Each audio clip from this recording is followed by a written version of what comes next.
कई दिन से 2-3 दिन से वो प्रसंग चल रहा था कि कर्म, भक्ति और ज्ञान, तो ये तीन भगवान विष्णु के पाद हैं, जो शील, समाधि और प्रज्ञा। तो उसमें सबसे पहला जो है वो कौन सा है? शील। तो शील का मतलब है कर्म योग।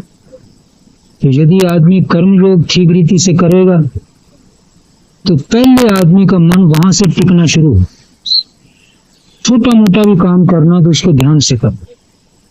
तो ध्यान से जब करेगा तो वो जो ध्यान भटका हुआ है उसको जागते जागते संभालने की आदत पड़ेगी। यदि जागते जागते संभालने की आदत नहीं पड़ी पहले, तो फिर एकदम बैठ के कैसे ध्यान लगा लेगा? क्योंकि मन तो जो है पहले से संसार में भटका हुआ है। बच्चे का मन है कौवे की तरह चंचल है, क्योंकि उसको बेचारे को डर, शंका कई किस्म की होती है। कहीं वहां जाता है मन, कहीं वहां जाता है।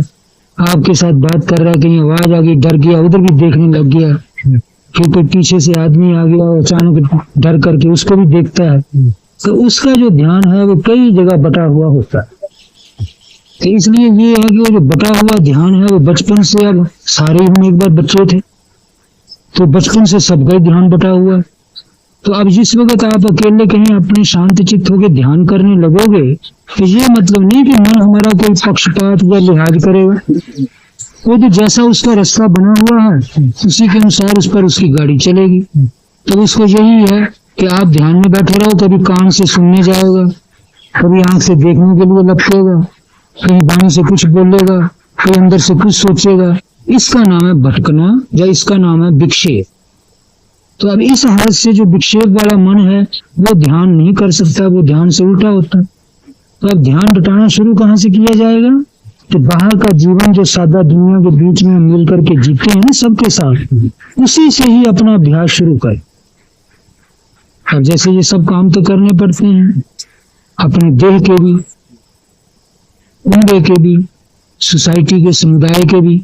ये तीन जगह आदमी हैं, अपने आप में है, उम्र में है, या सोसाइटी में है, समाज में है। तो तीन किस्म की उसकी ड्यूटी है।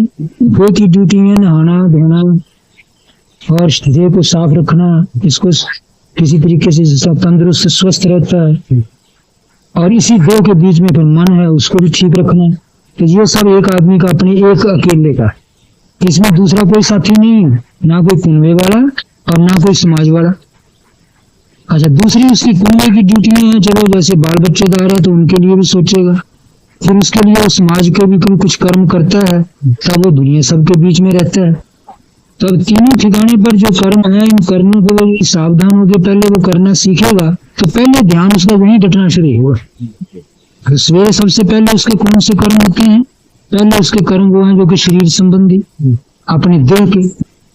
तो अपने देह के कर्म यदि वो भटका ही बहका ही काम करेगा तो फिर वो ध्यान किस वक्त करेगा और कभी उसका मन एकाग्र होगा? तो इसलिए सबसे पहले बताने वालों ने बताया कि नित्य नैमित्तिक कर्म करना ठीक सीखो। पहले कोई भी जो तुम करो उसको ऐसे ढंग से करो कि उसी में तुमको ध्यान का अभ्यास होना शुरू हो। 24 घंटे ध्यान तो कोई करेगा नहीं आसन पर बैठ करके, उसको शरीर के कई कर्म करने पड़ते हैं। तो शरीर के कर्म करते वक्त भी कर्म योग बना दो। तो कर्म जोड़ने का मतलब क्या है? कर्म में मन को जोड़ दो। तो कर्म में जोड़ देने का मन का नाम हो गया इतना योग। योग इसीलिए होता है कि मन को ऐसा अभ्यास बताना, ऐसे अभ्यास में लगाए रखना कि जिस अभ्यास से उसको एकाग्रता का अनुभव हो। अब यही हुआ कि छोटा मोटा भी कोई काम है, चल रहा है, कुछ भी कर रहा है, बोल रहा है, चल रहा है, तो उसमें यदि थोड़ा बहुत उस वक्त उसी में ही मन लगा के करेगा तो वो जो थोड़ा बहुत मन को लगाना है वो कहीं दूसरी जगह लगा हुआ था, पहले किसी दूसरी जगह भटक रहा था, दूसरी जगह बना हुआ था। जितना आप उसमें लगाने का चेष्टा करोगे, उसमें जतन करोगे, उतना समझो आपने वहां ध्यान का अभ्यास किया। तो अब ये पहले ये समझना चाहिए कि ये जो मन है ये भटका हुआ कहाँ बहका हुआ है? तो ये बहका हुआ वही एक दिन पहले चली थी कि तृष्णा के रास्ते जितना विषयों का उसका आसक्ति तृष्णा ज्यादा बनी हुई है, बस मन उसी की तस्वीरें, उसी के ही चित्र खींचता रहता है या उसी के ही बारे में कर्तव्य सोचता रहता है। किसी से प्रेम का, किसी से बैर का, कहीं संशयों से, कहीं मान का, सारे यही मन को खींचे रखते हैं। अच्छा, फिर उसी के अनुसार दूसरों में उलझा हुआ है। अब दूसरे सबके बीच में है ना, तो उलझा हुआ होने के कारण से इसका भी डर लगा है, उसका भी डर लगा है, वो ऐसा कर देगा, वो यूं कर देगा, भाव बन जाता है कि वो ऐसा तो मैं कैसे ना ऐसा रहूं। तो ये सब जितने हैं, ये आदमी को जहां मन लगाना चाहिए वहां लगने नहीं देते। हर वक्त इनकी अपनी इतनी खींच रहती है कि यूं ही आपको हर वक्त याद दिलाते रहेगी। उसको ये नहीं कि आप खाना खा रहे हैं या कुछ कर रहे हैं और आप खाना खाते रहे तब भी मन में वही, रास्ता चलते रहे तब भी वही, नहाना धोना बोलो चालो उसी की फिक्र में खींचा हुआ है। तो इसलिए उस सबसे खींच से हटाने के लिए सबसे पहले ये कर्म योग है कि भाई कम से कम अब तुम 24 घंटे में 1 घंटा मान लो ध्यान में तुम बैठोगे, 23 घंटे तो गौ का अभ्यास करने और 1 घंटा में तुम कैसे ध्यान कर लोगे पूरा। तो 1 घंटे का काम नहीं, जब तक जागते रहो, चाहे बाहर हो सोसाइटी में, चाहे कुनबे में, चाहे अपने अकेले में, आप कोशिश ये करो कि मैं अपने मन को संभालता हुआ हर एक काम करो। संभालता हुआ जिसको कहते हैं उसका मतलब है कि कहीं से मन को निखेर करके उखाड़ करके कहीं एक जगह लगाना, बस कहीं उखाड़ करके एक जगह लगाने का नाम ध्यान। तो कर्म योग होगा तो ध्यान योग होगा। अच्छा, अब ये है कि वो लगाने नहीं देते क्योंकि राग द्वेष बलवान हो रहे हैं, प्रीति भी ज्यादा है सुख में, और जो प्रीति सुख को बिगाड़ने वाला है उसमें द्वेष भी ज्यादा है, और प्रीति और द्वेष के फल है काम और क्रोध। तो अब जब तक इससे मन हर वक्त तना रहता है तो उस वक्त वो हमारा भाव ही नहीं बनने देगा कि हम अपना मन जोड़ करके कोई कर्म कर। तो पहले सबसे ये है कि थोड़ा मन को शोधने के लिए, शुद्ध करने के लिए कोई ऐसी चीज चाहिए कि जिसमें राग द्वेष की मात्रा कम हो।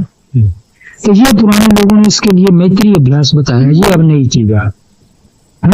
ये तो खाली जितना पहले कहा, ये तो पहले कई दिन से थोड़ा थोड़ा इसके बारे में बोल ही रहे, किंतु अब ये चीज है कि किस तरीके से वो जो मन भाव से रंगा हुआ है तो वो झुकता ही नहीं। कर्म योग में भी हम लगाते तो हैं पर वो लगता ही नहीं, तो कौन नहीं लगने देता। बस यही नजायज प्रीति और नजायज द्वेष, और ये द्वेष और राग से कुछ थोड़ा बचने के लिए एक मैत्री इत्यादि का अभ्यास। तो अभ्यास इतना नहीं जितना कि इसको कहते मैत्री भावना। तो भाई तुम दूसरे के सुख में थोड़ा सुखी होने का अभ्यास करो। यही नहीं कि अपने या अपनों का ही सुख बड़ा समझो, किसी का भी सुख हो उसी के सुख में अपने मन में सुखी हो, इसका नाम मैत्री है। और इसका नाम मैत्री है, इसकी भावना करना जो है ये, या इसका अभ्यास करना, इसके लिए थोड़ा सा कुछ ज्यादा करना पड़ता है। कैसे? जैसे कि कोई ध्यान करता है, भजन करता है, 1 घंटा बैठता है, या रात को 2 घंटे बैठता है। ये बैठ कर किस तरह से होगा कि आदमी बैठता है, जब बैठता है तो उठते ही उसको अपने बवाल सिर पर सवार होते हैं, और बैर भावनाएं, जो बैरी लोग हैं, बुरा करने वाले हैं, उसका दुख देने वाले हैं, वो उसके मन में बहने लग जाते हैं। तो ऐसी हालत में वो क्या करेगा कि थोड़ा सा अपने बच्चों का सुख, या अपने शरीर का सुख, या और मित्र प्यारा का सुख, थोड़ा उसको याद करेगा पहले। कि जैसे हम दोनों भाई मित्र बाजार में गए थे, एक दुकान पर बैठ के हमने खाया, एक दूसरे को खाता देख के हमको बड़ी खुशी हुई। या एक दूसरे को, हमारे घर में कोई मेहमान आया था, वो हमारा बड़ा प्रिय मेहमान था, उसको हमने खिलाया पिलाया, उसकी सेवा पूजा की, उसके खुशी होने पर हमको बड़ा आनंद आया। तो ये जो किसी के सुख में अपना मन आनंद मान गया, उसको आनंद आ गया, इसका नाम मैत्री। तो मैत्री किसे कहते हैं कि मित्र का भाव।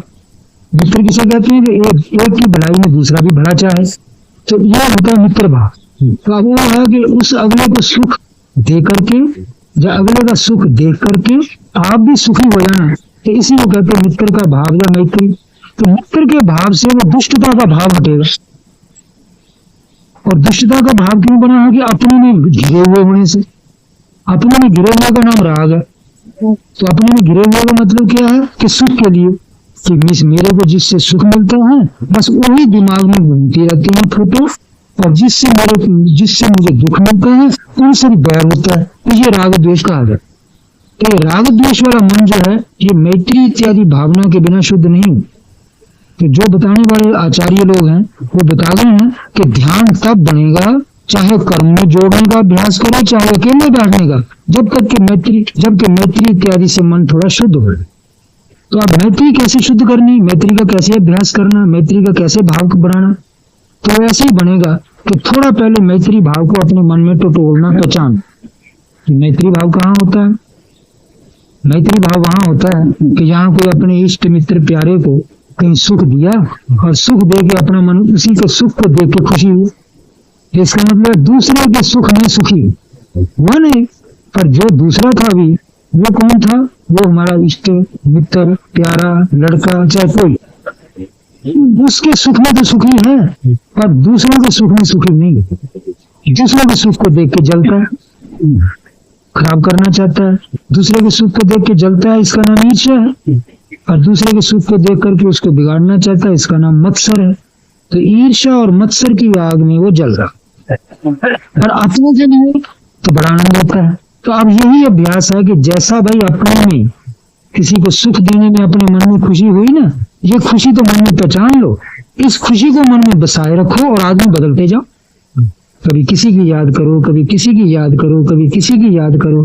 तो यहाँ तक कि दुनिया में, गांव से बाहर भी, जहाँ तक आप जानते हैं, जहाँ तक आपका दायरा है, आप हजारों आदमियों को जानते हैं, किसी आदमी की मन में याद करें पर वो खुशी आपके मन में टिकी रहे, आनंद बना रहे, तो उसका नाम मैत्री अभ्यास हो।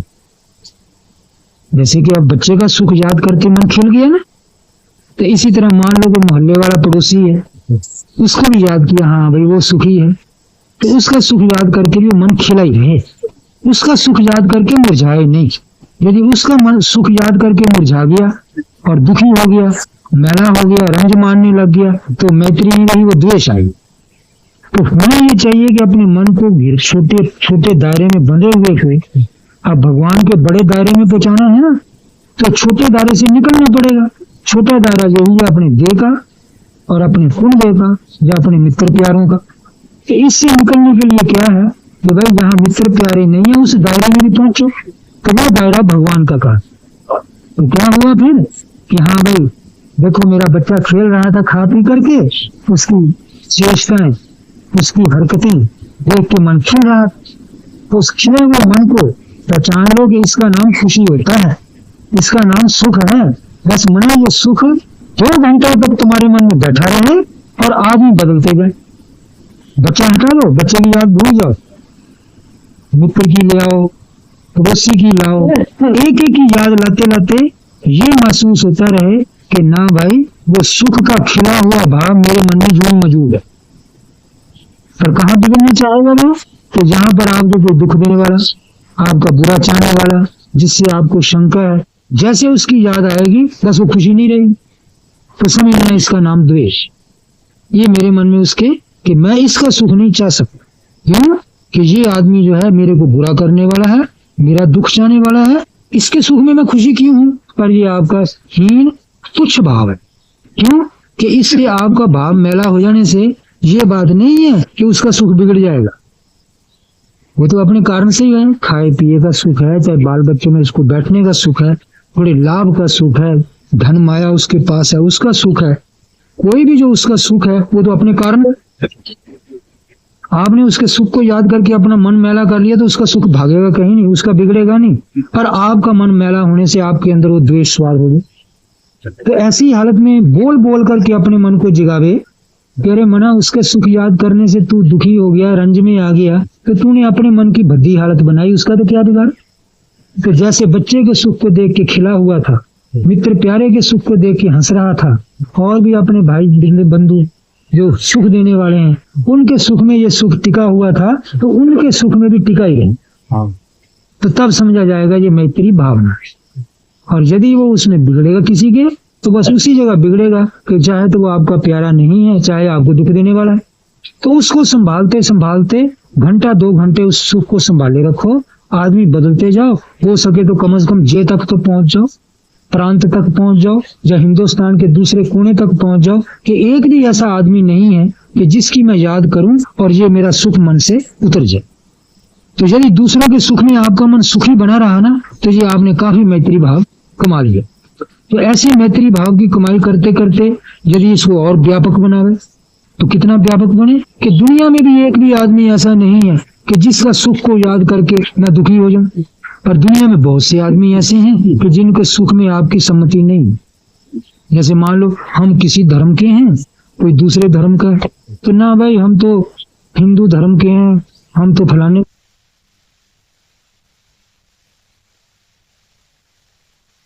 रहे हैं, जीव हत्या करते हैं और कई किस्म की बातें करने वाले हैं।